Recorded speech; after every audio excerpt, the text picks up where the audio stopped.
আসসালামু আলাইকুম, welcome to Faiza mom USA. আশা করি সবাই ভালো আছেন। আজকে চিয়া সিড দিয়ে মাইক্রোগ্রেনস বানাবো। তো চলুন আপনাদের সাথে শেয়ার করি এই ছোট্ট ভিডিওটি। ফার্স্টে এখানে চিয়া সিড নিয়ে নিয়েছি, তারপরে পানি দিয়ে এগুলোকে আমি 5 মিনিট ভিজিয়ে রাখবো। 5 মিনিট পরে এগুলোকে আমি একটা বাটি নিয়েছি, বাটির মধ্যে একটা টিস্যু পেপার দিয়েছি। টিস্যু পেপারটাকে স্প্রে করে নিতে হবে বা পানি দিয়ে এরকম করে ভিজিয়ে নিতে হবে যেন পেপারটা ভিজানো থাকে। এরপরে এই যে চিয়া সিডগুলো এখানের মধ্যে সুন্দর করে দিয়ে দিব।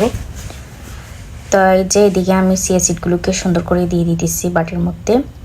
প্রতিদিন একবার বা 2 বার আপনার চিয়া সিডগুলোর মধ্যে পানি দিতে হবে। এগুলো পুরো ড্রাই হয়ে যায়, যখন পানিটা দেওয়া হয় তখন এরকম আস্তে আস্তে গাছগুলো উঠে। তো এই যে আমার ডেথ হিটে কি সুন্দর করে এগুলো উঠতেছে। তো এরকম করে আমি 7 দিন করলাম, 7 দিন করছি আর অনেক বড় হয়ে গিয়েছে। তো আপনাদের কাছে ভিডিওটি কেমন লাগলো অবশ্যই কমেন্ট করে জানাবেন। এই ফার্স্ট টাইম আমি চিয়া সিডের এইটা করলাম।